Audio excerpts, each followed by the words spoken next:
श्रुतिस्मृतिपुराणानामालयं करुणालयं नमामि भगवत्पादशङ्करं लोकशङ्करम्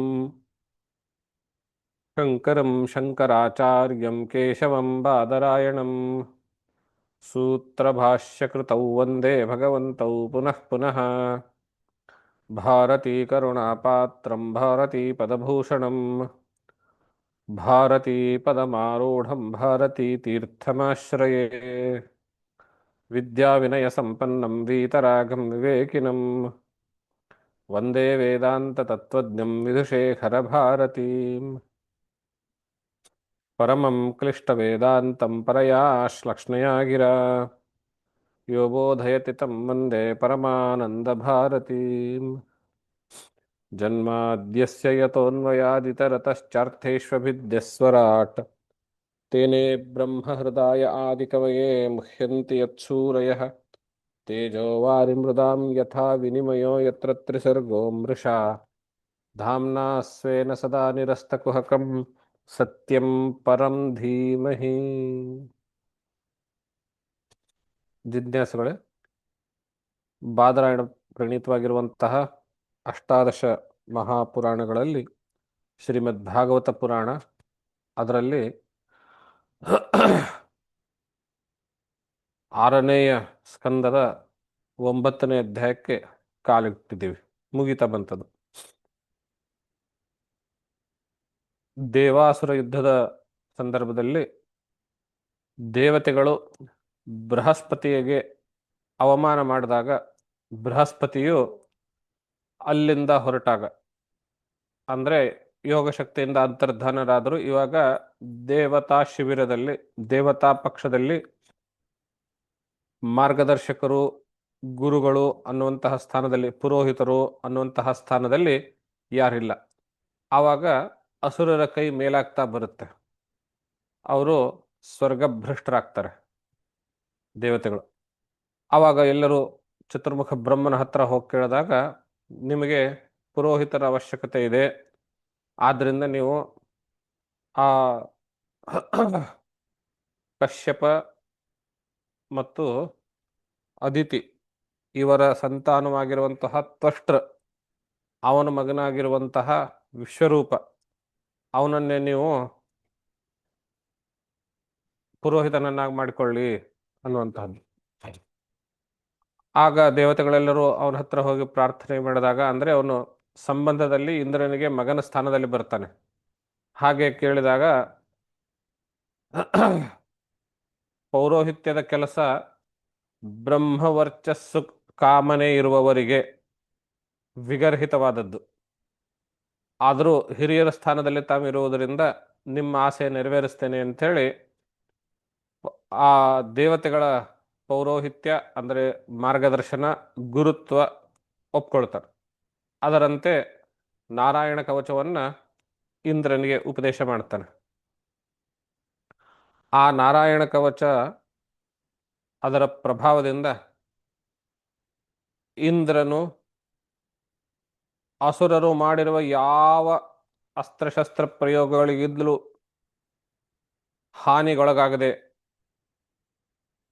ಆಧುನಿಕ ಭಾಷೆಯಲ್ಲಿ ಹೇಳಬೇಕು ಅಂದರೆ ಅವನ ಡಿಫೆನ್ಸನ್ನು ಗಟ್ಟಿಯಾಗಿ ಮಾಡಿಕೊಂಡು ಮುಂಚೆ ತನ್ನ ಪರಮ ಶಕ್ತಿಶಾಲಿಯಾಗಿಂತಹ ಡಿಫೆನ್ಸಿನಿಂದ ಶತ್ರು ಪಕ್ಷದ ಆಕ್ರಮಣ ಉತ್ಸಾಹ ಅವುಗಳನ್ನೆಲ್ಲ ಕುಗ್ಗಿಸಿ ಶಸ್ತ್ರಾಸ್ತ್ರಗಳನ್ನು ಖಾಲಿ ಮಾಡಿ ಆಮೇಲೆ ಇವರು ಆಕ್ರಮಣ ಹೋಗ್ತಾರೆ, ಆಮೇಲೆ ಅಫೆನ್ಸ್ ಆಗ್ತಾರೆ. ಈ ಒಂದು ಯುದ್ಧ ನೀತಿಯಿಂದ ಮತ್ತು ನಾರಾಯಣ ಕವಚದ ಪ್ರಭಾವದಿಂದ ತಾವು ಸೋತು ಹೋಗಿರುವಂತಹ ಅಮರಾವತಿಯನ್ನು ಮತ್ತೆ ಪಡೆದುಕೊಳ್ತಾರೆ. ಮತ್ತೆ ದೇವತೆಗಳು ಸಶಕ್ತರಾಗ್ತಾರೆ. ಆದರೆ ನಾವು ನೋಡ್ತೇವೆ ವಿಶ್ವರೂಪನು ತಾಯಿ ಕಡೆಯಿಂದ ಅಸುರ ರಕ್ತದಿಂದ ಬಂದಿರುವಂಥವನು. ರಚನಾ ಅವನ ತಾಯಿ. ಆದ್ರಿಂದ ಅವನು ಪ್ರತಿನಿತ್ಯ ಹವನ ಮಾಡುವಾಗ ದೇವತೆಗಳಿಗೆ ಜೋರಾಗಿ ಮಂತ್ರ ಹೇಳಿ ಹವಿಸ್ಸನ್ನು ಸಮರ್ಪಿಸ್ತಾ ತನ್ನ ಮಾತೃಕುಲದವರಾದ ಅಸುರರಿಗೂ ಕೂಡ ಮೌನವಾಗಿ ಅಥವಾ ಉಪಾಂಶುವಾಗಿ, ಉಪಾಂಶು ಅಂತ ಹೇಳಿದ್ರೆ ಅಲ್ಲಿ ತುಟಿಗಳ ಚಾಲನೆ ಇರುತ್ತೆ, ಧ್ವನಿ ಹೊರಗಡೆ ಬರೋದಿಲ್ಲ. ಹಾಗೆ ಹೇಳ್ತಾ ಅಸುರರಿಗೂ ಹವಿಸ್ಸನ್ನು ಕೊಡ್ತಾ ಇರ್ತಾನೆ. ಇದನ್ನ ಗಮನಿಸಿರುವಂತಹ ಇಂದ್ರನು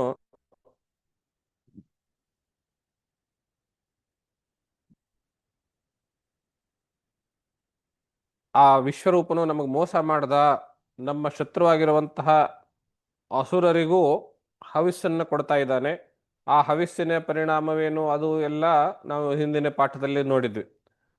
ಅದಕ್ಕೆ ಕಾರಣವಾಗಿ ಆ ವಿಶ್ವರೂಪನ ಶಿರಚ್ಛೇದನ ಮಾಡ್ತಾನೆ. ಇದರ ಮೂಲಕ ನಾವೊಂದು ಸಂದೇಶವನ್ನು ನೋಡಬಹುದು. ಚಾಣಕ್ಯನು ತನ್ನ ಅರ್ಥಶಾಸ್ತ್ರದಲ್ಲಿ ರಾಜನ ಹತ್ತಿರ ಯಾರ್ಯಾರು ಇರಬೇಕು, ತುಂಬಾ ಆಪ್ತರು ಯಾರ್ಯಾರು ಇರಬೇಕು, ಅಧಿಕಾರದಲ್ಲಿ ಯಾವುದನ್ನು ನಾವು ಮಂತ್ರಿ ಪರಿಷತ್ ಅಂತ ಹೇಳ್ತೀವಿ, ಅದರಲ್ಲಿ ಯಾರ್ಯಾರು ಇರಬೇಕು, ಮತ್ತು ಉತ್ತರಾಧಿಕಾರಿಗಳು, ಈ ವಿಷಯದ ಚರ್ಚೆ ಬಂದಾಗ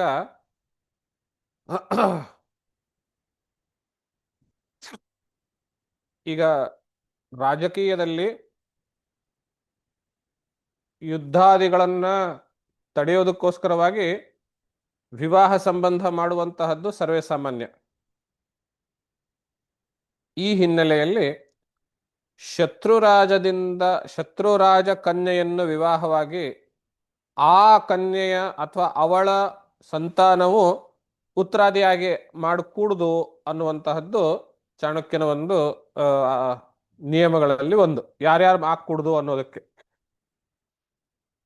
ಆವಾಗ ಚಾಣಕ್ಯನ ಆ ನಿಯಮಕ್ಕೆ ಆಧಾರ ಏನು ಅಂತ ಹೇಳಿದ್ರೆ ಈ ವಿಶ್ವರೂಪನ ಆಧಾರನೆ. ವಿಶ್ವರೂಪನು ದೈತ್ಯ ಕುಲದ ಸ್ತ್ರೀಯಿಂದ ಹುಟ್ಟಿರುವಂತವನು, ಆದ್ರಿಂದ ಅವನು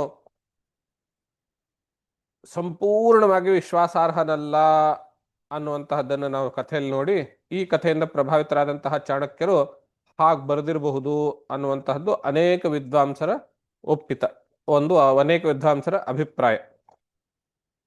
ಆ ಮಾತನ್ನ ನಾವು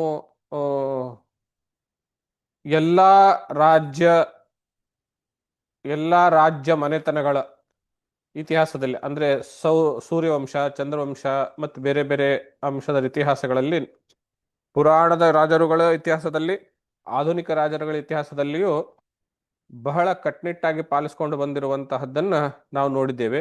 ಎಲ್ಲಿ ಈ ನಿಯಮ ಪಾಲಿಸಲಾಗಿಲ್ಲ ಅಲ್ಲಿ ನಂತರ ಎಡವಟ್ಟಾಗಿರೋದು ಅಥವಾ ಹಾನಿಯಾಗಿರೋದನ್ನು ನಾವು ನೋಡಿದ್ದೇವೆ. ಈಗ ಆ ವಿಶ್ವರೂಪನು ಮಾಡಿರುವಂತಹ ಮೋಸಕ್ಕೆ ಪ್ರತೀಕಾರವಾಗಿ ಇಂದ್ರನು ಅವನ ಶಿರಚ್ಛೇದನ ಮಾಡ್ತಾನೆ. ಅವನಿಗಿರ್ತವೆ 3 ಶಿರಗಳು. ಒಂದು ಸೋಮಪಾನ ಮಾಡೋದಕ್ಕೆ, ಸೋಮ ಅಂದ್ರೆ ಅಗ್ನಿಯಲ್ಲಿ ಹಾಕುವ ಒಂದು ಹವಿಸ್ಸಿನ ರೂಪದಲ್ಲಿರುವಂತಹ ಒಂದು ದ್ರವ್ಯ. ಅದು ಒಂದು ವಿಶಿಷ್ಟ ಗಿಡದ ತೊಗಟೆಯದಿಂದ ತಯಾರಾಗುತ್ತೆ. ಆ ತೊಗಟೆಯನ್ನ ಒಂದು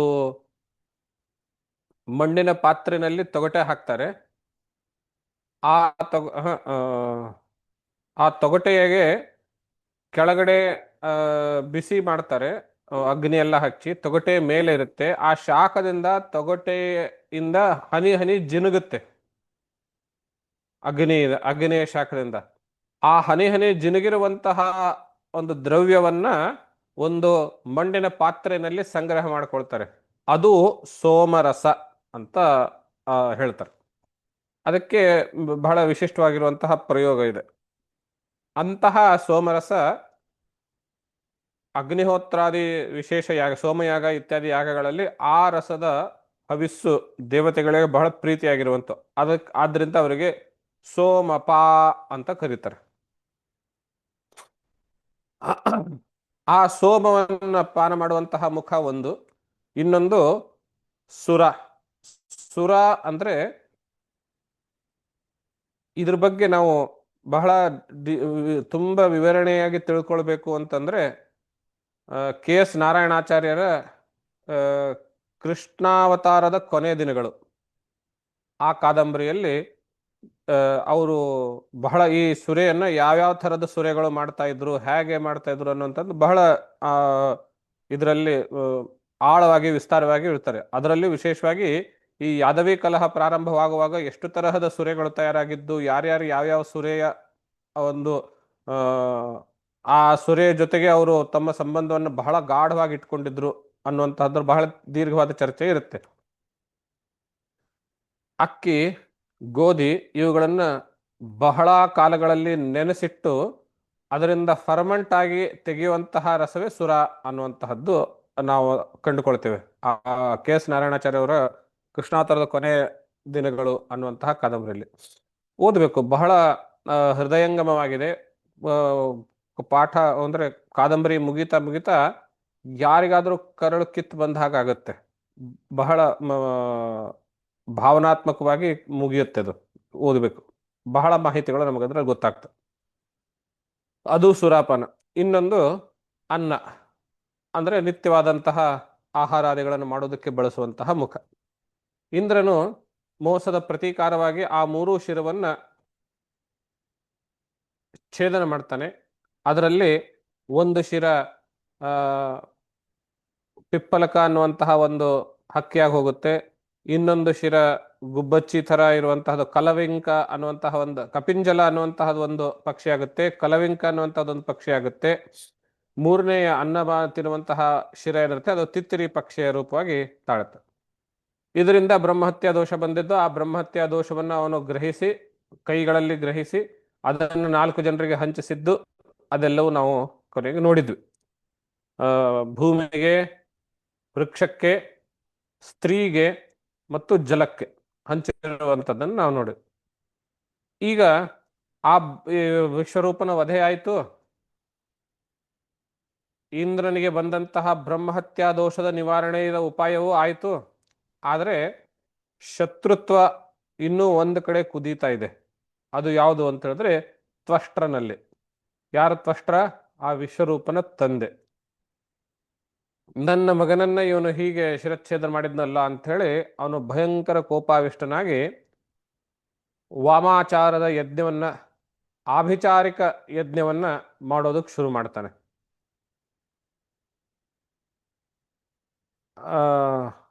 ಆಭಿಚಾರಿಕ ಯಜ್ಞಗಳ ಬಗ್ಗೆ ನಾವು ತಿಳಿದುಕೊಳ್ಬೇಕು ಅನ್ನುವಂಥದ್ದಾದ್ರೆ ಇವರು ಭೈರಪ್ಪನವರ ಸಾರ್ಥ ಅನ್ನುವಂತಹ ಕಾದಂಬರಿ, ಅದರಲ್ಲಿ ನಾವು ಬಹಳಷ್ಟು ವಿಶೇಷವಾಗಿ ತಿಳಿದುಕೊಳ್ಳಬಹುದು ಆಭಿಚಾರಿಕ ಯಜ್ಞಗಳ ಬಗ್ಗೆ, ಅವರ ನಿಯಮಗಳು ಹೇಗಿರ್ತವೆ ಅದ್ರ ಬಗ್ಗೆ ಅನ್ನುವಂಥದ್ದು. ಇದರಲ್ಲಿ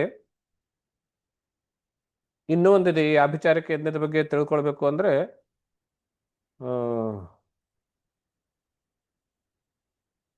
ಅವರು ಧಾರವಾಡದವರು, ಅವರು ಹೆಸರು ನೆನಪಿಲ್ಲ. ಸತ್ಯಕಾಮರಗಳು ಅಲ್ಲ ಅಲ್ಲ, ತ್ರಿಪುರೇಶ್ವರಿನೂ ಹೀಗೆ ಒಂದು ಕಾದಂಬರಿ ಇದೆ ಅವ್ರದ್ದು. ತ್ರಿಪುರ ಸುಂದರಿನೋ ಈ ತರ ಇದೆ ಹೆಸರು. ಅನಂತನಾಗ ಒಂದು ಸಿನಿಮಾ ಮಾಡಿದ್ದಾನೆ, ಗಂಗವ್ವ ಗಂಗಮಾಯಿ ಅಂತ ಹೇಳಿ. ಆ ಸಿನಿಮಾದ ಮೂಲ, ಆ ಕಾದಂಬರಿ ಆಧಾರಿತ ಸಿನಿಮಾ ಅದು. ಆ ಕಾದಂಬರಿ ಮೂಲಕರ್ತರು ಅವರು. ಅವರು ಇದು ತ್ರಿಪುರ ಸುಂದರಿ, ತ್ರಿಪುರೇಶ್ವರಿ, ಚಕ್ರೇಶ್ವರಿ, ಚಕ್ರೇಶ್ವರಿ ಕಾದಂಬರಿ ಅದು. ಆ ಚಕ್ರೇಶ್ವರಿ ಕಾದಂಬರಿಯಲ್ಲಿ ಇದೆ ಈ ಆಭಿಚಾರಿಕ ಯಜ್ಞಗಳ ಬಗ್ಗೆ ಬಹಳ ವಿಸ್ತಾರವಾಗಿದೆ. ಈಗ ರಾಮಚಂದ್ರ ನೆನಪುಕೊಟ್ಟಂತೆ ಸತ್ಯಕಾಮ ಅವರ ಕೃತಿ ಇದೆಯಲ್ಲ ಅದು, ಪಂಚಮಕವರಗಳಲ್ಲಿ, ಪಂಚಮಗಳ ಮಧ್ಯ, ಪಂಚಮಗಳ ಮಧ್ಯದಲ್ಲಿ, ಪಂಚಮಗಳ ಮಧ್ಯ ಅನ್ನುವಂಥದ್ದು, ಅದರಲ್ಲಿಯೂ ಬಹಳ ವಿಸ್ತಾರವಾಗಿದೆ. ಅದರಲ್ಲಿ ನೋಡಬಹುದು. ಅನಕ್ರದ್ದು ಕೆಲವೊಂದು ಪುಸ್ತಕ ಇದೆ. ಹಾ, ಅನಕ್ರ ತುಂಬಾ ಹಿಂದಿಂದ. ಅನಕ್ರ ಅವ್ರದಾ? Okay okay. ನಂಗೆ ಟೆಕ್ಸ್ಟ್ ಮಾಡಿ ಯಾವ್ದೋ ನೀವು ಓದಿರೋದು ಅಥವಾ ಸಜೆಸ್ಟ್ ಮಾಡೋದು. ನಾನು ಅನಕ್ರ ಅವ್ರದ್ದು ಜಾಸ್ತಿ ಓದಿಲ್ಲ. ಚಕ್ರೇಶ್ವರಿ ಮೋಸ್ಟ್ಲಿ ಅನಕ್ರದೇ ಅನ್ಕೊಳ್ತೀನಿ, ಏನೋ ಗೊತ್ತಿಲ್ಲ, ಬಹಳ ವರ್ಷ ಆಯ್ತು ಓದಿ. ಹೌದು, ನಂಗೂ ಹಾಗೆ ಅನಿಸ್ತಾ ಇದೆ, ಹೇಳ್ತೀನಿ.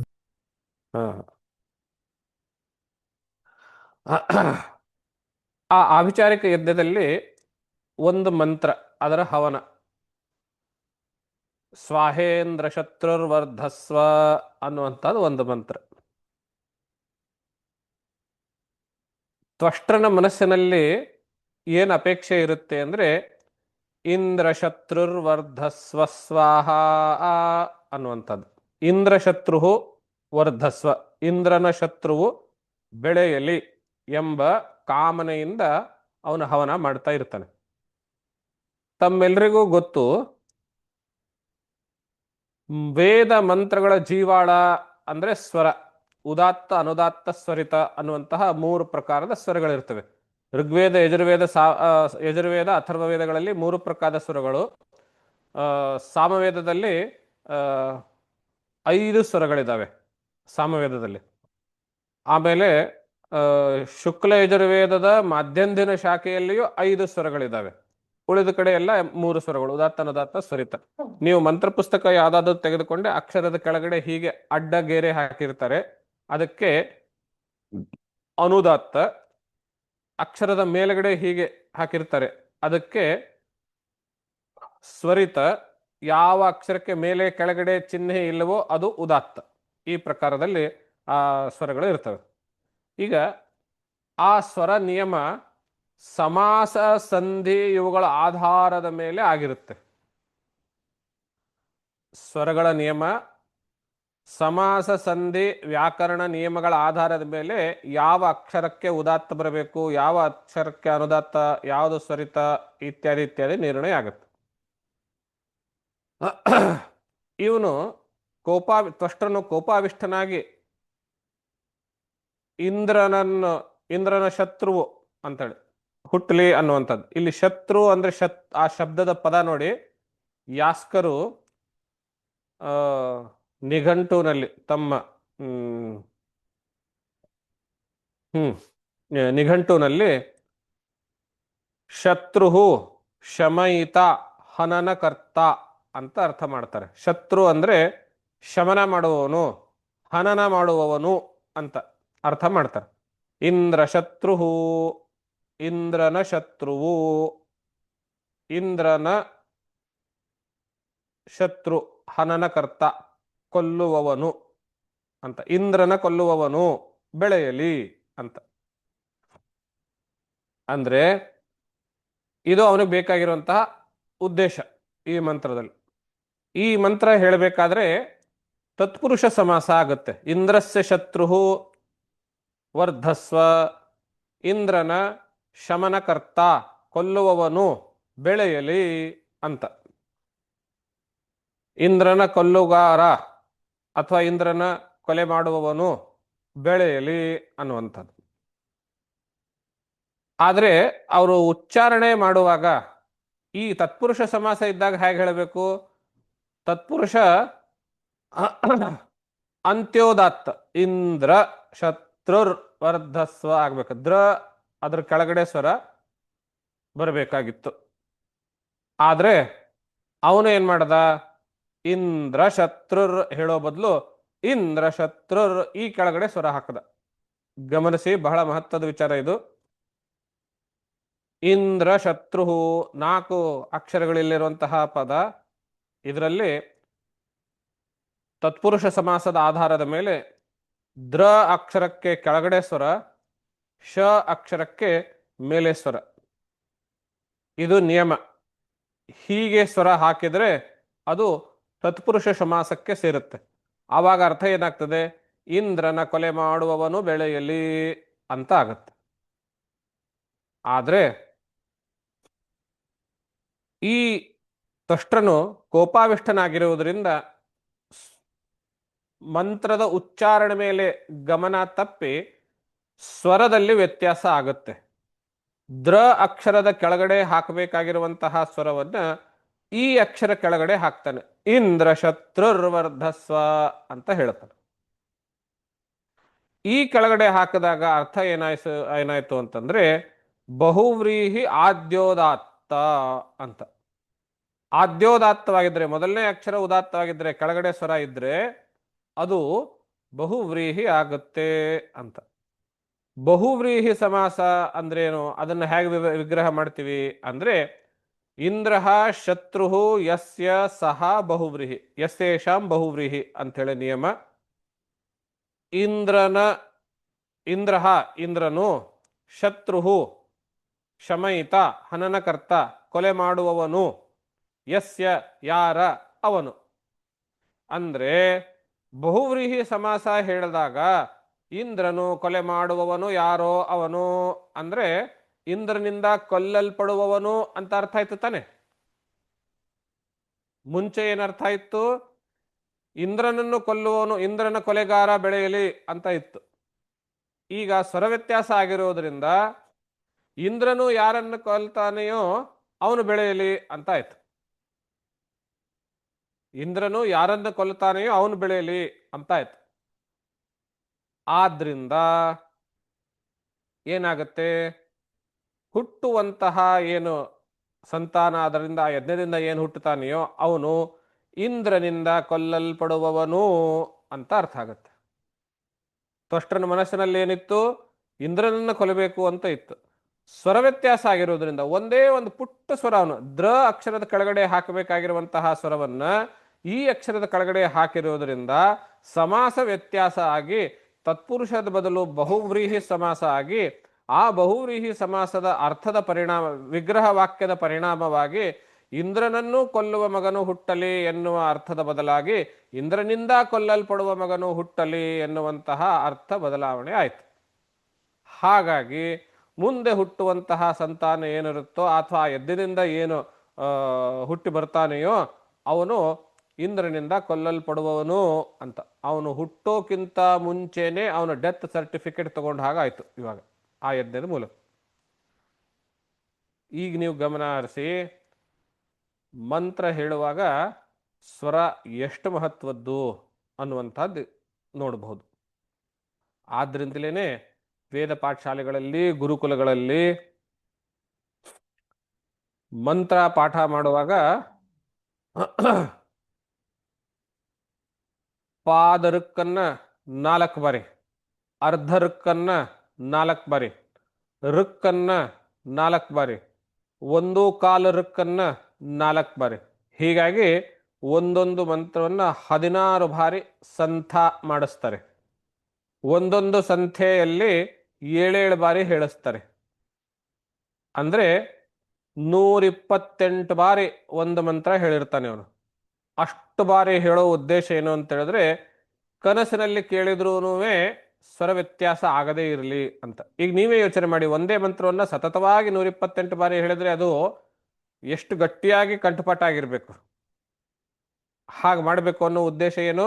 ಸ್ವರಗಳಲ್ಲಿ ವ್ಯತ್ಯಾಸ ಆಗಬಾರ್ದು ಅನ್ನುವಂಥದ್ದು. ಆದ್ರಿಂದಲೇನೆ ಪಾಣಿನಿಯ ಶಿಕ್ಷಾ ದಲ್ಲಿ ಹೇಳ್ತಾನೆ, ಮಂತ್ರೋಹೀನ ಸ್ವರತೋ ವರ್ಣತೋ ವಾ ಮಿಥ್ಯಾ ಪ್ರಯುಕ್ತೋ ನ ತಮರ್ಥಮಾಹ ಸವಾಗ್ವಜ್ರಂ ಯಜಮಾನಂ ಹಿನಸ್ತಿ ಯಥೇಂದ್ರ ಶತ್ರುಸ್ವರತೋಪರಾಧಾತ್ ಅಂತ ಪಾಣಿನಿ ಹೇಳ್ತಾನೆ.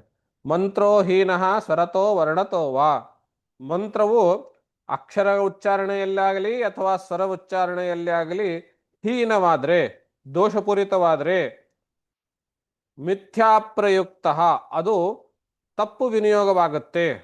ನತಮರ್ಥಮಾಹ ತಮ್ಮ ಉದ್ದಿಷ್ಟವಾಗಿರುವಂತಹ ಅರ್ಥ ಹೇಳೋದಿಲ್ಲ. ತಪ್ಪು ಪ್ರಯೋಗವಾದಾಗ ಉದ್ದಿಷ್ಟ ಅರ್ಥ ಹೇಳೋದಿಲ್ಲ ಅಲ್ಲಿ. ಹಾಗಾದ್ರೆ ಮುಂದೇನಾಗುತ್ತೆ? ಸವಾಗ್ವಜ್ರಂ, ಆ ತಪ್ಪಾಗಿ ಪ್ರಯೋಗಿಸಲ್ಪಟ್ಟಂತಹ ಮಂತ್ರ ಏನಿದೆ ಅದು ವಾಗ್ವಜ್ರ, ವಜ್ರಾಯುಧದಂತೆ, ವಜ್ರದಂತೆ ತೀಕ್ಷ್ಣವಾಗಿರುವಂತಹದ್ದು ವಾಗ್ವಜ್ರ. ಅದು ಯಾರನ್ನು ಕೊಲ್ಲುತ್ತೆ? ಯಜಮಾನಂ ಹಿನಸ್ತಿ, ಆ ಯಜ್ಞದ ಯಜಮಾನನನ್ನ ಅದರ ಪರಿಣಾಮ ಭೋಗಿಸ್ಬೇಕಾಗತ್ತೆ. ಹೇಗೆ ಅಂದ್ರೆ ಯಥೇಂದ್ರ ಶತ್ರು ಶರತೋ ಸ್ವರತೋ ಅಪರಾಧಾತ್, ಇಂದ್ರಶತ್ರು ಅನ್ನೋ ಮಂತ್ರದಲ್ಲಿ ಸ್ವರತಃ ಅಪರಾಧಾತ್, ಸ್ವರದ ವಿಷಯದಲ್ಲಿ ಅಪರಾಧ ಮಾಡಿರೋದ್ರಿಂದ, ತಪ್ಪು ಮಾಡಿರುವುದರಿಂದ ಹೇಗೆ ಅವನು ತ್ವಷ್ಟನು ಇಂದ್ರನನ್ನು ಕೊಲ್ಲುವ ಮಗನು ಹುಟ್ಟಲಿ ಎನ್ನುವಂತಹ ಬಯಕೆ ಇದ್ರೂನುವೆ ಸ್ವರ ವ್ಯತ್ಯಾಸ ಆದ್ದರಿಂದ ಇಂದ್ರನಿಂದ ಕೊಲ್ಲಲ್ಪಡುವಂತಹ ಮಗನು ಹುಟ್ಟಲಿ ಎನ್ನುವಂತಹ ಅರ್ಥ ಪಡ್ಕೊಳ್ತಾನೆ. ಆದ್ರಿಂದ ಇವನು ಮುಂದೆ ಇಂದ್ರನಿಂದ ಕೊಲ್ಲಲ್ಪಡುವಂತಹ ವೃತ್ರಾಸುರನಾಗ್ತಾನೆ. ಅಂದ್ರೆ ಇವನು ಈಗಾಗಲೇ ಕಥೆಯ ಕ್ಲೈಮ್ಯಾಕ್ಸ್ ಗೊತ್ತಾಯ್ತು ನಮಗೆ, ಇವನು ಇಂದ್ರನಿಂದ ಕೊಲ್ಲಲ್ಪಡುವವನು ಅಂತ ಮುಂಚೆನೆ ಗೊತ್ತಾಗೋಯ್ತು ತ್ವಷ್ಟನಿಗೆ. ಆದ್ರೂ ಅವನು ಆಭಿಚಾರಿಕ ಯಜ್ಞದ ಫಲ ಹೇಗಿರುತ್ತೆ, ಅದರ ಪ್ರಭಾವ ಹೇಗಿರುತ್ತೆ ಅಂದ್ರೆ ಆ ಯಜ್ಞ ಮುಗೀತಾ ಇರುವಂತೇನೆ ಬಹಳ ವಿಕಾರವಾಗಿರುವಂತಹ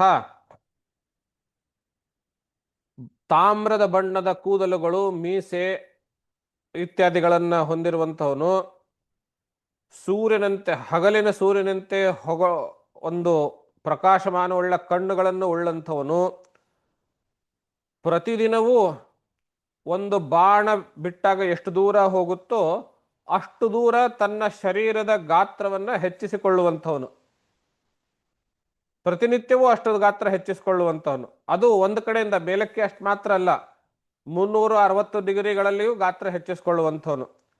ಹೀಗೆ ಉಗ್ರನಾಗಿದ್ದುಕೊಂಡು 3 ಅಲಗಿನ ಒಂದು ಕತ್ತಿಯನ್ನು ಇಟ್ಕೊಂಡು, ಒಂದು ಕತ್ತಿ ಸಾಧಾರಣವಾಗಿ ಮುಂದುಗಡೆ ಅಲಗು ಇರುತ್ತೆ, ಹಿಂದ್ಗಡೆ ಎರಡೇ ಇದ್ರೆ ಅದಕ್ಕೆ ಎರಡು ಕಡೆ ಅಲಗಿರುವ ಕತ್ತಿ ಅಂತ ಹೇಳ್ತೇವೆ. 3 ಕಡೆ ಅಲಗಿರುವಂತಹದ್ದು ಅಂತಂದ್ರೆ ಅದರಲ್ಲಿ 3 ಥರ ಒಂದು ಹೀಗೆ ಮಡಚಿ ಮಾಡಿರ್ತಾರೆ ಅಂತ ನೀವು ಇಮ್ಯಾಜಿನ್ ಮಾಡ್ಕೊಳ್ಳಿ. ಅಂತಹದ್ದನ್ನು ಇಟ್ಕೊಂಡು, ಆಯುಧವಾಗಿ ಇಟ್ಕೊಂಡು ಅವನ ಶರೀರ ದಿನದಿಂದ ದಿನಕ್ಕೆ ಬೆಳೀತಾ ಬೆಳೀತಾ ಇರಬೇಕಾದ್ರೆ ಹ್ಯಾಕ್ ಕಾಣಿಸ್ತಾ ಇತ್ತು ಅಂದ್ರೆ, ನೋಡ್ತಾ ನೋಡ್ತಾ ಇದ್ದಂತೆ ಅವನು 14 ಭುವನಗಳನ್ನು ದಾಟಿ ಬೆಳೆಯುವಂತಹ ಶರೀರ ಆಯ್ತು. ನೋಡೋದಕ್ಕೆ ಅವನು ಇಡೀ ಅಂತರಿಕ್ಷವನ್ನೇ ಅವನ ಬಾಯಿಯಲ್ಲಿ ನುಂಗಿ ಬಿಡ್ತಾನೆಯೋ ಎನ್ನುವಂತಹ ಆಕಾರ ಬೆಳೀತು. ಗಗನಮಂಡಲದಲ್ಲಿರುವಂತಹ ನಕ್ಷತ್ರಾದಿಗಳನ್ನು ಅವನು ತನ್ನ ನಾಲಿಗೆಯಿಂದ ಸವರಿ ಬಿಡ್ತಾನೆಯೋ ಅನ್ನುವಂತಹ ರೀತಿಯಲ್ಲಿ ವರ್ಣನೆಯನ್ನು ನಾವು ನೋಡ್ತೇವೆ. ಹೀಗೆ ಆ 3 ಅಲಗಿನ ಕತ್ತಿಯನ್ನು ಹಿಡಿದುಕೊಂಡು ಅವನು ಕುಪ್ಪಳಿಸ್ತಾ ಕುಣಿತಾ ಬರ್ತಾ ಇರಬೇಕಾದ್ರೆ ಸಕಲ ಭುವನಗಳು ತಮ್ಮ ತಮ್ಮ ಸ್ಥಾನದಲ್ಲಿದ್ದ ಅಲ್ಲಾಡ್ಕೊಂಡು ಹೋಗ್ತಾ ಇದ್ವು. ಇಡೀ 3 ಲೋಕಗಳನ್ನು ಒಂದೇ ಬಾರಿಗೆ ನುಂಗಿ ಹಾಕ್ತಾನೆಯೋ ಎನ್ನುವಂತಹ ರೀತಿಯಲ್ಲಿ ಭಯಂಕರವಾಗಿರುವಂತಹ ಕೋರೆ ದಾವಡೆಗಳನ್ನು ಇಟ್ಟುಕೊಂಡು ಹೊರಟಾಗ ಇವನು ಇಡೀ ಭೂಮಂಡಲವನ್ನ ವ್ಯಾಪಿಸಿದ. ಸ್ವರ್ಗ, ಪಾತಾಳ ಅಂದ್ರೆ ದ್ಯೂಲೋಕ, ಅಂತರಿಕ್ಷ 3 ಲೋಕಗಳನ್ನು ವ್ಯಾಪಿಸಿಕೊಂಡು ಹೊರಟಿರುವಂಥವನು. ಆದ್ರಿಂದ ಇವನಿಗೆ ಯದಿಮಾನ್ ಲೋಕಾನ್ ಆವೃಣೋ ತದ್ ವೃತ್ರಸ್ಯ ವೃತ್ರತ್ವಂ ಅಂತ. ಈ ಎಲ್ಲಾ ಲೋಕಗಳನ್ನು ಅವನು ವ್ಯಾಪಿಸಿದನೋ, ಆವರಿಸಿದನೋ, ಆ ಕಾರಣದಿಂದ ಅವನಿಗೆ ವೃತ್ರ ಅಂತ ಹೆಸರು ಬಂತು. ವೃತ್ರ ಅಂದ್ರೆ ವ್ಯಾಪಿಸಿರುವನು. ಯದಿಮಾನ್ ಲೋಕಾನ್ ಆವೃಣೋತ್ ಆವೃಣೋತ್ ತತ್ ವೃತ್ರಸ್ಯ ವೃತ್ರತ್ವಂ. ಅವನಿಗೆ ವೃತ್ರ ಅನ್ನುವಂಥ ಹೆಸರು ಎಲ್ಲಿಂದ ಬಂತು? ಈ ಎಲ್ಲ ಲೋಕಗಳನ್ನು ಆವರಿಸಿಕೊಂಡಿದ್ದನೋನು ಅನ್ನೋ ಅರ್ಥದಲ್ಲಿ.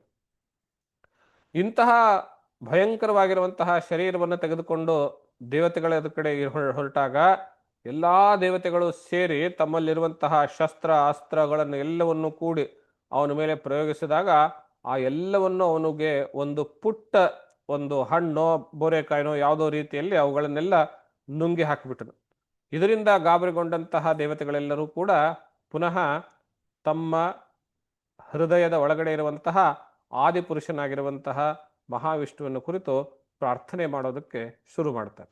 ನಾವು ಇಡೀ ಯಾವುದೇ ಪುರಾಣ ಕಥೆ ಇತ್ಯಾದಿಗಳಲ್ಲಿ ನೋಡಲಿ, ದೇವತೆಗಳಿಗೆ ಸೋಲೆದುರಾದಾಗ ಪುನಃ ಅವರು ಪ್ರಾರ್ಥಿಸಿರುವಂತಹದ್ದು ಈ ಬ್ರಹ್ಮ ವಿಷ್ಣು ಮಹೇಶ್ವರಲ್ಲಿ ಒಬ್ಬನನ್ನು. ರಾಕ್ಷಸರಲ್ಲಿಗೆ ಆದಾಗ ಪುನಃ ಪ್ರಾರ್ಥಿಸುವಂತಹದ್ದು ಬ್ರಹ್ಮ ವಿಷ್ಣು ಮಹೇಶ್ವರಲ್ಲಿ ಒಂದು. ಮನುಷ್ಯರಲ್ಲಿಗೂ ಸೋಲೆದುರಾದಾಗ ಪುನಃ ನಾವು ಪ್ರಾರ್ಥಿಸುವಂತಹದ್ದು ಈ ಬ್ರಹ್ಮ ವಿಷ್ಣು ಮಹೇಶ್ವರಲ್ಲಿ ಒಬ್ಬರನ್ನ ಅಂತಾರೆ. ಇಷ್ಟು ತಿಳ್ಕೊಳ್ಬೋದು. ಆದ್ರಿಂದ ದೇವತೆಗಳಾಗಲಿ, ಅಸುರರಾಗಲಿ, ಮನುಷ್ಯರಾಗಲಿ, ಇವರೆಲ್ಲರೂ ಜೀವಕೋಟಿಗೆ ಸಂಬಂಧಪಟ್ಟಂಥವರೇ ಅನ್ನುವಂಥದ್ದನ್ನ ನಾನು ಇಲ್ಲಿ ನೆನಪಲ್ಲಿ ಇಟ್ಕೊಳ್ಬೇಕು.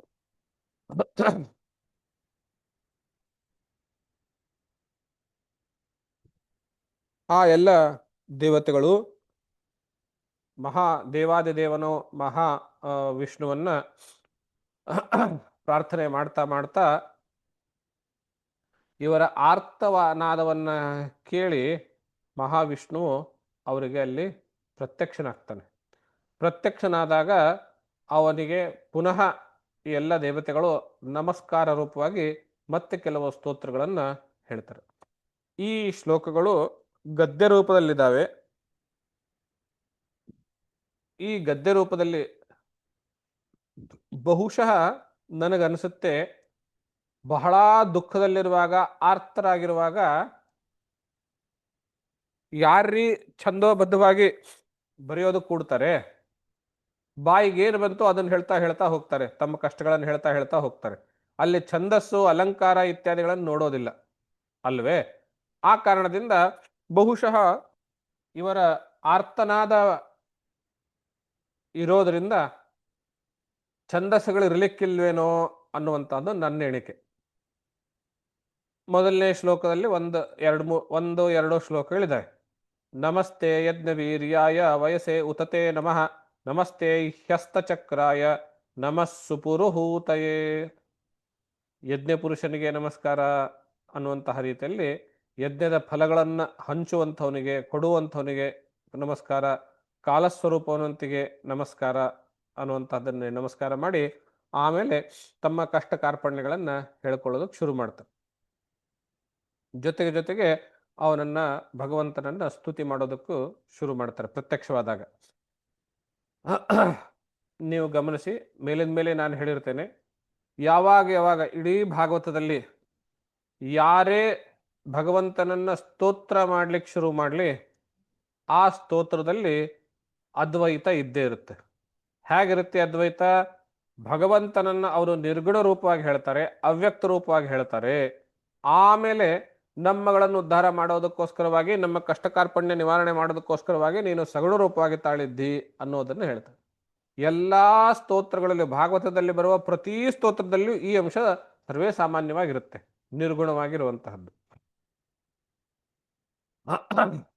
ಆದ್ರಿಂದ ಈ ಶ್ಲೋಕಗಳಲ್ಲಿ ದೇವತೆಗಳೆಲ್ಲರೂ ಆ ಮಹಾವಿಷ್ಣುವಿಗೆ ಸ್ತೋತ್ರ ಮಾಡಿ, ನೀನು ಈ ವೃತ್ರಾಸುರನನ್ನ ಹೇಗಾದರೂ ಮಾಡಿ ಸಂಹಾರ ಮಾಡಬೇಕು ಅನ್ನುವಂತಹ ಇದರಿಂದ ನಮಗೆ ಉಪಾಯ ಹೇಳಬೇಕು, ಅದರ ಸಂಹಾರ ಮಾಡೋದಕ್ಕೆ ಹೇಳಬೇಕು ಅಂತ ಕೇಳಿದಾಗ ಭಗವಂತನು ಅವರಿಗೆ ಹೇಳ್ತಾನೆ, ಮುಂಚೆ ಅಭಯವನ್ನು ಕೊಡ್ತಾನೆ, ನೀವು ಹೆದರಬೇಡಿ ನಾನಿದ್ದೇನೆ ಅನ್ನುವಂಥ ರೀತಿಯಲ್ಲಿ ಅಭಯವನ್ನು ಕೊಟ್ಟು, ಆಮೇಲೆ ನೀವು ದಧೀಚಿ ಎನ್ನುವಂತಹ ಒಬ್ಬ ಋಷಿ ಹತ್ರ ಹೋಗಿ, ಆ ದಧೀಚಿ ಅವನಿಗೆ ಶರೀರ ಬೇಕು ಅಂತ ಕೇಳ್ಕೊಳ್ಳಿ, ಅವನ ಶರೀರದಿಂದ ಅವನ ಬೆನ್ನಿನ ಮೂಳೆಯನ್ನು ತೆಗೆದುಕೊಳ್ಳಿ, ಅದರಿಂದ ವಿಶ್ವರೂಪನ ಮೂಲಕ ಒಂದು ಆಯುಧವನ್ನು ಮಾಡಿಸಿ, ಅದು ವಜ್ರಾಯುಧ ಅಂತ ಕರೆಸ್ಕೊಳ್ತದೆ. ಆ ವಜ್ರಾಯುಧದಿಂದ ಮಾತ್ರ ಆ ವೃತ್ರಾಸುರನಿಗೆ ಸಂಹಾರ ಮಾಡ್ಲಿಕ್ಕೆ ಸಾಧ್ಯ ಅನ್ನುವಂಥದ್ದು ಹೇಳ್ತಾರೆ. ಇಲ್ಲಿ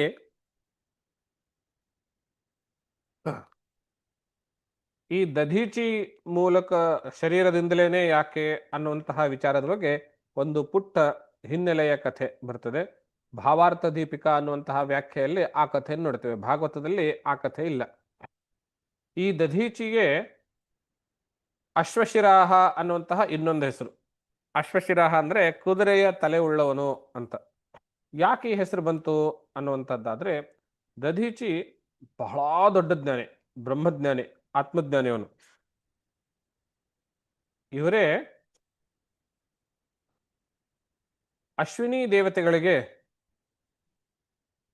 ಆತ್ಮಜ್ಞಾನವನ್ನ ಹೇಳಿದಂಥವ್ರು. ಆ ಆತ್ಮಜ್ಞಾನದ ಜೊತೆಗೇನೆ ನಾರಾಯಣ ಕವಚ ಅನ್ನುವಂತಹದ್ದು ಆ ಅಶ್ವಿನಿ ಕುಮಾರರಿಗೆ ಹೇಳಿದ್ದು ಇವರೇನೆ ಮುಂಚೆ. ಆ ನಾರಾಯಣ ಕವಚಗಳು ಹೇಳಬೇಕಾದ್ರೆ ಇಂದ್ರನು ಹೇಳ್ತಾನೆ, ಆ ಅಶ್ವಿನಿ ದೇವತೆಗಳಿಗೆ ನೀವು ಈ ಉಪದೇಶ ಕೊಡೋ ಹಾಗಿಲ್ಲ ಅನ್ನುವಂಥದ್ದು. ಒಂದು ವೇಳೆ ನೀವು ಅವರಿಗೆ ಕೊಡೋದಾಗಿದ್ರೆ ನಾನು ನಿಮ್ಮ ಶಿರಚ್ಛೇದನ ಮಾಡ್ತೀನಿ ಅಂತ ಇಂದ್ರ ದಧೀಚಿಗೆ ಹೇಳಿರ್ತಾರೆ. ಇವರು ಬಹಳ ದೊಡ್ಡ ಜ್ಞಾನಿಗಳು. ಅಷ್ಟೇ ಅಲ್ಲದೇನು ಕರ್ಮಕಾಂಡದಲ್ಲಿ ಪ್ರವರ್ಗ್ಯ ಅನ್ನುವಂತಹದ್ದು ಒಂದು ವಿಶೇಷ ಕರ್ಮ ಇರುತ್ತೆ. ಆ ಪ್ರವರ್ಗದಲ್ಲಿ ಇವರು ಎಕ್ಸ್ಪರ್ಟ್. ಇತ್ತೀಚೆಗೆ ನೀವು ಪ್ರವರ್ಗ್ಯ ಅಂದ್ರೆ ಏನು ತೋರಿಸ್ಕೊಡ್ಬೇಕು ಅಂದ್ರೆ, ನೀವು ಯೂಟ್ಯೂಬಲ್ಲಿ ಪ್ರವರ್ಗ್ಯ ಅಂತ ಹಾಕಿ ಗೊತ್ತಾಗುತ್ತೆ, ಬಹಳ ರೀಲ್ಗಳು ಬಂದಿರ್ತವೆ. ಶ್ರೌತ ಯಾಗದಲ್ಲಿ ಒಂದು ಸ್ವಲ್ಪ ಕುರಿ ಹಾಲು, ಆಡಿನ ಹಾಲು, ಕುರಿ ಅಲ್ಲ ಆಡು, ಆಡಿನ ಹಾಲನ್ನ ಅಗ್ನಿಯೊಳಗೆ ಹಾಕ್ತಾರೆ. ಒಂದು 10 ml ಇರುತ್ತೇನೋ ಅಷ್ಟೇನೆ, ಅದು 10 ml 15 ml ಅಷ್ಟೇ ಇರುತ್ತೆ. ಆದರೆ ಅದರ ಹಾಕಿದ ತಕ್ಷಣ ಆ ಬ್ರಾಹ್ಮಣ ಬಹಳ ಬಗ್ಗಿ ಕೂತು ದೂರದಿಂದ ಹಾಕ್ತಾನೆ ಅಗ್ನಿಯಲ್ಲಿ, ಹಾಕಿ ಅಲ್ಲಿಂದ ಚಂಗನೆ ನೆಗೆದು ಓಡ್ ಹೋಗ್ತಾನೆ. ಯಾಕೆಂದ್ರೆ ಅದು ಬಿದ್ದ ತಕ್ಷಣ ಅಷ್ಟು ಪ್ರಖರವಾಗಿರುವಂತಹ ಒಂದು ಗೋಲಾಕಾರದ, ಈಗ ಸಿನಿಮಾಗಳಲ್ಲಿ ಪರಮಾಣು ಸ್ಫೋಟವಾದಾಗ ಹೇಗೆ ತೋರಿಸ್ತಾರೆಯೋ ಆ ರೀತಿಯ ಒಂದು ಅಗ್ನಿಯ ಜ್ವಾಲೆ ಆಕಾಶಕ್ಕೆ ನೆಗೆಯುತ್ತೆ. ಇಡೀ 10-15 ಫೀಟ್ಗಳವರೆಗೆ, 20 ಫೀಟ್ಗಳವರೆಗೆ ಮೇಲೆ ಹೋಗುತ್ತೆ. ನೀವು ಯೂಟ್ಯೂಬಲ್ಲಿ ನೋಡ್ರಿ, ಪ್ರವರ್ಗ್ಯ ಅಂತ. ಅದರ ಒಂದು ದೃಷ್ಟಾರ ಅನ್ರಿ ಅಥವಾ ಅದರಲ್ಲಿ ಎಕ್ಸ್ಪರ್ಟ್ ಅನ್ರಿ ಇವ್ರು ಇರ್ತಾರೆ, ದಧೀಚಿಗಳು. ಹೀಗಾಗಿ ಅವರು ಯಜ್ಞಕರ್ಮಗಳಲ್ಲಿಯೂ ಬ್ರಹ್ಮವಿದ್ಯೆಯಲ್ಲಿಯೂ ಬಹಳ ಪ್ರಾವೀಣ್ಯ ಪಡೆದಿರುವುದರಿಂದ ಅವರ ಒಂದು ಶರೀರದ ಮೂಳೆಯಿಂದಲೇ ತಯಾರಾಗಿರುವಂತಹ ವಜ್ರಾಯುಧ ಅನ್ನುವಂಥದ್ದು ಮಹಾವಿಷ್ಣು ಅವರಿಗೆ ಆದೇಶ ಮಾಡಿರ್ತಾನೆ. ಅವರು ಆ ಅಶ್ವಿನಿ ಕುಮಾರರು ಆತ್ಮವಿದ್ಯೆಯನ್ನು ಕೇಳಿದಾಗ ಇಂದ್ರನು ಹೇಳ್ತಾನೆ, ಅವರಿಗೆ ಆತ್ಮವಿದ್ಯೆಯನ್ನು ನೀವು ಇದು ಮಾಡಿಕೊಡುದು ಅಂತ, ಹೇಳ್ಕೊಡುದು ಅನ್ನುವಂಥದ್ದು. ಆವಾಗ ಇಲ್ದರೆ ಶಿರಚ್ಛೇದ ಮಾಡ್ತೀನಿ ಅಂತ. ಈ ಅಶ್ವಿನಿ ಕುಮಾರರು ದೇವತೆಗಳ ವೈದ್ಯರು ಅಂತ ನಾನು ಕಳೆದ ವಾರದಲ್ಲಿ ಹೇಳಿದ್ದೆ. ಅವರು ಹೇಳ್ತಾರೆ, ಅವರೇ ವೈದ್ಯಗಳಾಗಿರುವುದರಿಂದ ಅವರು ದಧೀಚಿಗೆ ಹೇಳ್ತಾರೆ, ನಾವು ನಿಮಗೆ ನಿಮ್ಮ ತಲೆಯನ್ನ ನಮ್ಮ ವಿದ್ಯೆಯ ಮೂಲಕ ಶಸ್ತ್ರಚಿಕಿತ್ಸೆ ಮಾಡಿ ಕುದುರೆ ತಲೆಯನ್ನ ನಿಮ್ಗೆ ಕೊಡ್ತೇವೆ. ನೀವು ಕುದುರೆ ತಲೆಯ ಮೂಲಕವಾಗಿ ನಮಗೆ ಆ ಆತ್ಮವಿದ್ಯೆಯನ್ನು, ಬ್ರಹ್ಮವಿದ್ಯೆಯನ್ನು ಉಪದೇಶ ಮಾಡಿ, ಅದರ ಮೂಲಕವಾಗಿ ಉಪದೇಶ ಮಾಡಿದ್ದಕ್ಕಾಗಿ ಇಂದ್ರನು ಹೇಳದಂತೆ ಆ ನಿಮ್ಮ ಶಿರಚ್ಛೇದನ ಆಗುತ್ತೆ. ಆವಾಗ ಕುದುರೆ ಶಿರ ಹೊರಟೋಗುತ್ತೆ. ಮುಂಚೆ ಇರುವಂತಹ ನಿಮ್ಮ ಶಿರವನ್ನು ನಾವು ಮತ್ತೆ ನಮ್ಮ ಸರ್ಜರಿ ಶಸ್ತ್ರಕ್ರಿಯೆ ಮೂಲಕವಾಗಿ ನಿಮಗೆ ಕೂಡಿಸ್ತೇವೆ ಅನ್ನುವಂತಹ ರೀತಿಯಲ್ಲಿ ಹೇಳ್ತಾರೆ. ಹಾಗಾಗಿ ಅವರಿಗೆ ಅಶ್ವಶಿರಃ ಅಂತ ಹೆಸರು ಬಂದಿದ್ದು. ಈ ಕಥೆ ಮೂಲಕ ಶಸ್ತ್ರ ಒಂದು ತಲೆ ತೆಗೆದು ಇನ್ನೊಂದು ತಲೆ ಹಚ್ಚಿಡೋದು ಎನ್ನುವಂತಹದ್ದು ಪುರಾಣ ಕಥೆಗಳು ಬರೀ ಕಲ್ಪನೆ ಅಲ್ಲ, ಅದು ಪ್ರಾಯೋಗಿಕವಾಗಿ ಹೋಗಿತ್ತು ಅನ್ನುವಂಥದ್ದನ್ನು ನಾವು ನೋಡ್ತೇವೆ ಇಲ್ಲಿ. ಇದ್ರ ಮೂಲಕವಾಗಿ ಪ್ರಸಿದ್ಧವಾಗಿರುವಂತಹ ಗಣಪತಿ ಕಥೆಯಲ್ಲಿ ಕೇಳಿದಾಗ ಅದು ಚಿಕ್ಕ ಮಕ್ಕಳಿಗೆ ಹೇಳುವಂತಹ ಕಥೆ, ಆಮೇಲೆ ಅದು ಪ್ರಾಯೋಗಿಕ ಅಲ್ಲ ಅಂಥೇಳಿ ನಾವೇನೇ ಹೇಳೋದನ್ನು ನಿಲ್ಲಿಸ್ಬಿಟ್ಟಿರ್ತೀವಿ ಎಷ್ಟೊಂದು ಜನ ಹಿರಿಯರು. ಆದರೆ ಅದು ಪ್ರಾಯೋಗಿಕವಾಗಿತ್ತು ಅನ್ನುವಂಥದ್ದು ಈ ರೀತಿಯಲ್ಲಿ ನೋಡ್ತಾರೆ. ಅಶ್ವಿನಿ ದೇವತೆಗಳು ಆ ರೀತಿ ಮಾಡ್ತಾರೆ, ಮಾಡಿದ್ದು ನಾವು ಕಥೆಯನ್ನ ಕೇಳ್ತೇವೆ ಭಾಗವತ. ಆದ್ರಿಂದ ಅವರು ಅಂತಹ ದಧೀಚಿ ಆ ನಾರಾಯಣ ಕವಚ ದಧೀಚಿಯಿಂದಲೇನೆ ಮುಂಚೆ ಬಂದಿದ್ದು. ಅದರಿಂದ ಅವನು ಅಶ್ವಿನಿ ದೇವತೆಗಳಿಗೆ, ಅಶ್ವಿನಿ ದೇವತೆಗಳಿಂದ ವಿಶ್ವರೂಪನಿಗೆ, ವಿಶ್ವರೂಪನಿಂದ ಇಂದ್ರನಿಗೆ, ಹೀಗೆ ಬಂದಿರೋದು. ಅಶ್ವಿನಿ ದೇವತೆಗಳಿಂದ ಆ ತ್ವಷ್ಟ್ರನಿಗೆ, ಆ ತ್ವಷ್ಟ್ರನಿಂದ ವಿಶ್ವರೂಪನಿಗೆ, ಹೀಗೆ ನಾರಾಯಣ ಕವಚ ಬಂದಿರುವಂತಹದ್ದು ಅದೇ. ಅಂದ್ರೆ ದಧೀಚಿ ಅಷ್ಟೊಂದು ಜ್ಞಾನಿಯಾಗಿದ್ರು ಅನ್ನೋದನ್ನು ನಾವು ನೋಡ್ತೇವೆ. ಮುಂದೆ ಅವರ ಆದೇಶದಂತೆ ಇಂದ್ರ ಹೋಗಿ ಅವರಿಗೆ ಪ್ರಾರ್ಥನೆ ಮಾಡಿ ಕೇಳ್ಕೊಳ್ತಾನೆ, ನಾವು ಹೀಗೀಗ ಸಂಕಟದಲ್ಲಿದ್ದೇವೆ, ಭಗವಂತ ಮಹಾವಿಷ್ಣು ಆದೇಶ ಮಾಡಿದ್ದಾನೆ, ನೀವು ದಯವಿಟ್ಟು ನಿಮ್ಮ ಶರೀರವನ್ನು ಕೊಡಬೇಕು ಅಂತ ಕೇಳ್ತಾರೆ. ಆವಾಗ ಅವರು ಸುಮ್ಮನೆ ಒಂದು ಸ್ವಲ್ಪ ಇವನಿಗೆ ಟ್ವಿಸ್ಟ್ ಥರ ಒಂದು ಮಾತನ್ನು ಹೇಳ್ತಾರೆ. ಏನು ಅಂದರೆ, ಪ್ರತಿಯೊಬ್ಬ ಮನುಷ್ಯನಿಗೂ ಬದುಕಬೇಕು ಅನ್ನುವಂತಹದ್ದು ಆಸೆ ಇರುತ್ತೆ. ಆ ಬದುಕಬೇಕು ಅಂತಂದರೆ ಶರೀರ ಬೇಕೇ ಬೇಕು. ಹಾಗಿದ್ದಾಗ ನಾನು ಹೇಗೆ ನಿಮಗೆ ನನ್ನ ಶರೀರ ಕೊಡ್ಲಿಕ್ಕಾಗುತ್ತೆ ಅಂತ ಕೇಳಿದಾಗ ಯಾರೂ ಕೊಡೋದಕ್ಕೆ ಇಷ್ಟಪಡೋದಿಲ್ಲ, ನಾನು ಹೇಗೆ ಕೊಡಲಿ ಅನ್ನೋ ರೀತಿಯಲ್ಲಿ ಮುಂಚೆ ಹೀಗೆ ಹೇಳ್ತಾರೆ. ಆಮೇಲೆ ಅದಕ್ಕೆ ಇಂದ್ರ ಏನು ಹೇಳ್ತಾನೆ, ತಾವು ಜ್ಞಾನಿಗಳು, ಜ್ಞಾನಿಗಳಿಗೆ ಶರೀರ ಅನ್ನುವಂತಹದ್ದು ಒಂದು ಅಸ್ತಿತ್ವವೇ ಇಲ್ಲ, ಅಂತ ಶರೀರ ಅನ್ನುವಂಥದ್ದು ಒಂದು ವಸ್ತು ಇದೆ ಅನ್ನೋದೇ ಇಲ್ಲ. ಆದ್ರಿಂದ ತಾವುಗಳು ಈ ಶರೀರವನ್ನ ಪ್ರಧಾನವಾಗಿ ನೋಡ್ಕೂಡುದು. ತಾವು ಈಗಾಗಲೇ ಮಹಾನ್ ಜ್ಞಾನಿಗಳಾಗಿರೋದ್ರಿಂದ ಈ ಶರೀರ ನಿಮ್ಮ ಎದುರಿಗೆ ಒಂದು ತೃಣಕ್ಕೆ ಸಮಾನ, ಆದ್ರಿಂದ ಕೊಡಬೇಕು ಅಂಥೇಳಿ ಅನುನಯ ಮಾಡಿ ಕೇಳ್ತಾನೆ. ಆವಾಗ ದಧೀಚಿ ಮಹರ್ಷಿ ಮತ್ತೆ ಹೇಳ್ತಾನೆ, ನಿಮ್ಮ ಮೂಲಕವಾಗಿ, ಇಂದ್ರನೇ ಹೇಳ್ತಾ ಇದ್ದಾನೆ, ನಿಮ್ಮ ಮೂಲಕವಾಗಿ ಈ ಜ್ಞಾನ ಎಲ್ಲ ದೇವತೆಗಳಿಗೂ ಮತ್ತು ತನ್ಮೂಲಕವಾಗಿ ಜನರೆಲ್ಲರಿಗೂ ಗೊತ್ತಾಗಲಿ. ಯಾವ ಜ್ಞಾನ? ಜ್ಞಾನಿಗಳಿಗೆ ಶರೀರವು ಕೇವಲ ತೃಣ ಸಮಾನ, ಅದು ಒಂದು ವಸ್ತು ಅಲ್ವೇ ಅಲ್ಲ ಅನ್ನುವ ಮಾತು ನಿಮ್ಮ ಬಾಯಿಂದ ಬರಲಿ ಅನ್ನೋ ಕಾರಣಕ್ಕಾಗಿ ನಾನು ಹಾಗೆ ಹೇಳಿದ್ದೆ.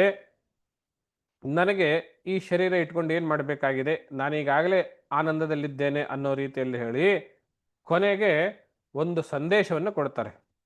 ಭಾಗವತದಲ್ಲಿ ಒಂದು ವಿಶಿಷ್ಟವಾಗಿರುವಂತಹ ಒಂದು ಸಂಶೋಧನಾ ಶೈಲಿ ಅಂತ ನಾವು ನೋಡಬಹುದು. Takeaways, key takeaways of from Bhagavata ಅಂತ ನಾವೇನಾದರೂ ಮಾಡಿದರೆ, ಸಂದೇಶ ಏನು ತೆಗೆದುಕೊಳ್ಬೇಕು ಸಂದೇಶ ಅಂತ ಮಾಡಿದಾಗ ಯಾವ ಕಥೆ ಅಂತ ತೆಗೆದುಕೊಳ್ಬೇಕು, ಎಲ್ಲಿನ ಕಥೆ ಅಂತ ತೆಗೆದುಕೊಳ್ಬೇಕು ಅನ್ನುವಂತಹದ್ದು ಬಹಳ ಕಷ್ಟ, ಅಷ್ಟೊಂದು ದೊಡ್ಡ ಗ್ರಂಥವಾಗಿರೋದ್ರಿಂದ. ಅದಕ್ಕೆ ವಿದ್ವಾಂಸರು ಹೇಳ್ತಾರೆ, ನಾವು ಯೋಚನೆ ಹುಡುಕ್ಬೇಕಾಗಿಲ್ಲ, ಭಾಗವತೆ ನಮಗೆ ಹೇಳಿಕೊಡುತ್ತದೆ. ಏತಾವಾನ್ ಅಂತ ಯಾವ ಶ್ಲೋಕದಲ್ಲಿ ಪದ ಬರುತ್ತದೆಯೋ ಅದು ಭಾಗವತ ನಮಗೆ ಕೊಡಲು ಇಚ್ಛಿಸಿರುವ ಸಂದೇಶ ಎನ್ನುವುದಾಗಿ ನೀವು ತಿಳಿದುಕೊಳ್ಳಿ ಅಂತ. ಈ 10ನೇ ಅಧ್ಯಾಯದ 9ನೇ ಶ್ಲೋಕದಲ್ಲಿದೆ ನಾವು ಏನ್ ಕಲಿಬೇಕು ಅಂತ. ಇಂತಹ ಈ ಹಿಂದೆ ಆಗೋಗಿದ್ದಾವೆ, ನಾನು ಪ್ರಸಂಗೋಶಾತ್ ಮರೆತೆ, ಈ ಶ್ಲೋಕ ಬಂದಾಗ ನೆನಪಾಯ್ತು. ಏತಾವಾನವ್ಯಯೋ ಧರ್ಮ ಪುಣ್ಯಶ್ಲೋಕೈರುಪಾಸಿತಃ ಯೋ ಭೂತ ಶೋಕ ಹರ್ಷಾಭ್ಯಾಂ ಆತ್ಮ ಶೋಚತಿ ಹೃಷ್ಯತಿ. ಇದು ನಾವು ತೆಗೆದುಕೊಳ್ಬೇಕಾಗಿರುವಂತಹ ಸಂದೇಶ. ಏತಾವಾನ್ ಅವ್ಯಯೋ ಧರ್ಮ, ಶಾಶ್ವತವಾಗಿರುವಂತಹ ಧರ್ಮ ಯಾವುದು ಅಂದ್ರೆ ಇಷ್ಟೇನೆ. ಏನು? ಪುಣ್ಯ ಶ್ಲೋಕೈ ಉಪಾಸಿತಃ, ತುಂಬಾ ಪುಣ್ಯ ಶ್ಲೋಕರು, ಬಹಳ ದೊಡ್ಡ ದೊಡ್ಡವರು, ಅವ್ರ ಕಡೆಯಿಂದ ಆಚರಿಸಲ್ಪಟ್ಟಿರುವಂತಹದ್ದು ಅದು ಧರ್ಮ. ಯಾವುದದು?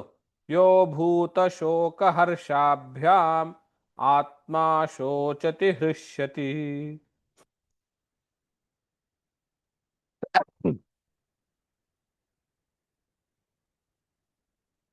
ಈ ಪಾಂಚಭೌತಿಕವಾಗಿರುವಂತಹ ಶರೀರದ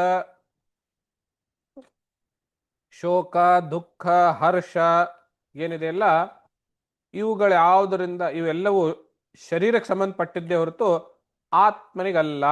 ಇಷ್ಟನ್ನೇ ನಾವು ತಿಳಿದುಕೊಳ್ಬೇಕಾಗಿರುವಂಥದ್ದು. ಶೋಕ ದುಃಖ ಹರ್ಷ ಇವೆಲ್ಲವೂ ಶರೀರಕ್ಕೆ ಸಂಬಂಧಪಟ್ಟಿರೋದು, ಆದ್ರಿಂದ ಅದನ್ನು ನಾವು ಆತ್ಮನಿಗಲ್ಲ. ಆದ್ರಿಂದ ಈ ಶರೀರ ಸುಖ ಪಟ್ರೆ ಶರೀರ ಸುಖ ಪಡ್ತಾ ಇದೆ, ದುಃಖ ಬಂದ್ರೆ ಶರೀರ ದುಃಖ ಅನುಭವಿಸ್ತಾ ಇದ್ದೆ, ನಾನಲ್ಲ ಅನ್ನುವಂಥ ಭಾವನೆ ಗ್ರಹಿಸಬೇಕು. ಇಷ್ಟೇನೇ ಧರ್ಮವಾಗಿರೋದು, ತುಂಬ ತುಂಬ ದೊಡ್ಡವರು ಇದನ್ನೇ ಮಾಡಿರೋದು ಅನ್ನುವಂತಹ ಮಾತನ್ನು ಹೇಳಿ ದಧೀಚಿ ಋಷಿ ತಾವು ತಮ್ಮ ಎಲ್ಲ ಶರೀರ ದೇಹಾತ್ಮ ಭಾವವನ್ನು ಬಿಟ್ಟು ಬ್ರಹ್ಮೈಕ್ಯ ಭಾವವನ್ನು ತಾಳ್ತಾರೆ. ಕೆಲವೇ ನಿಮಿಷಗಳಲ್ಲಿ ಶರೀರ ಬಿದ್ದೋಗುತ್ತೆ. ಆ ಶರೀರದಿಂದ ಅವರ ಕಶೇರುಕಗಳನ್ನು, ಬೆನ್ನು ಮೂಳೆಗಳನ್ನು ತೆಗೆದುಕೊಂಡು ವಿಶ್ವಕರ್ಮನು ತುಂಬ ವಿಶಿಷ್ಟವಾಗಿರುವಂತಹ ಪ್ರಖರವಾಗಿರುವಂತಹ ಮಹಾ ತೇಜಸ್ವಿಯಾದಂತಹ ವಜ್ರಾಯುಧವನ್ನು ಮಾಡಿ ಇಂದ್ರನಿಗೆ ಅರ್ಪಿಸ್ತಾರೆ. ಆ ವಜ್ರಾಯುಧ ಹಿಡಿದುಕೊಂಡು ಇಂದ್ರ ಮತ್ತು ವೃತ್ರನ ಮಧ್ಯದಲ್ಲಿ ಭಯಂಕರವಾಗಿರುವಂತಹ ಭೀಕರ ಯುದ್ಧ ನಡೆಯುತ್ತೆ. ಆ ಎಲ್ಲ ವಿಚಾರವನ್ನು ನಾವು ನಾಳೆ ದಿವಸ ಮುಂದುವರಿಸೋಣ ಅಂತ ಹೇಳ್ತಾ, ಇವತ್ತಿನ ಈ ವೃತ್ರಾಸುರನ ಕಥೆಯ ಭಾಗವನ್ನು, ವೃತ್ರಾಸುರ ವಧೆಯ ಕಥೆಯ ಭಾಗವನ್ನು ತಮ್ಮೆಲ್ಲರ ಹೃದಯ ಕಮಲದಲ್ಲಿರುವಂತಹ ಪರಮಾತ್ಮನಿಗೆ ಅರ್ಪಿಸಿ ವಾಣಿಗೆ ವಿರಾಮವನ್ನು ನೀಡುತ್ತೇವೆ. ತತ್ಸತ್ ಶ್ರೀ ಕೃಷ್ಣಾರ್ಪಣಮಸ್ತು. ಎಲ್ರಿಗೂ ನಮಸ್ಕಾರ, ಶುಭರಾತ್ರಿ. ನಮಸ್ತೆ ಗುರುಗಳೇ.